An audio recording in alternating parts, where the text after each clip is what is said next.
এটা একটা 300 ফিটের রোডের ভিউ, মানে তুমি মনে করছো ঢাকা আসছো এখন মনে করো। হ্যাঁ হ্যাঁ, ঢাকা না, ঢাকার মতো একদম same। ঢাকার মতো 300 ফিটের ভিউ। এই দেখেন, তো আমার বন্ধু এখানে নিয়ে আসছে, মানে ঘোরার জন্য নিয়ে আসছে। বলছে তোমার দোকানের পাশে একটা ফুটওভার ব্রিজ আছে, ওই ফুটওভার ব্রিজে ভিউটা নাকি অনেক সুন্দর, কিন্তু আমি কোনোদিনও এটা বিশ্বাস করিনি। তারপরে তো যখন নিয়ে আসছে এটা বিশ্বাস আমি করতে বাসা পারছি। থেকে বের হয়ে দেখতে পাচ্ছি যে উনি কোথায় যাবে আমাকে সেটা বলে নাই।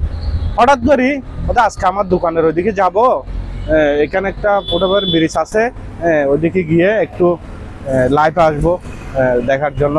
আসলে দেখতে খুব সুন্দর জায়গাটা। এখান থেকে আসতে গেলে আপনার ঠিকানাটা কোন জায়গায় দিয়ে আসতে হবে? পাঠান্না গুদাম, সব পুরাতন চাঁদগাঁ, হ্যাঁ, এটা পুরাতন পুরাতন চাঁদগাঁ। এটা হচ্ছে পুরাতন চাঁদগাঁ, সরবতলা পেট্রো, এটা অন্যতম নাম হচ্ছে পুরাতন চাঁদগাঁও। এটা যে কোনো কেউ চেনে, যে কোনো কেউ দেখাই দিবে। আর এটা হচ্ছে পাঠানিয়া গুদামপুর, যেটা বলে এরশাদুল্লাহ গার্মেন্টস সহ সরবতলা পেট্রোল পাম্প আরো সরাসরি। যারা ফুটওভার বৃষ্টি উপভোগ করতে পারেন, দিনের বেলায় আসলে খুব সুন্দর একটি ভিউ পাবেন। আসসালামু আলাইকুম। আমার চ্যানেলটি অবশ্যই সবাই সাবস্ক্রাইব করবেন ইনশাআল্লাহ।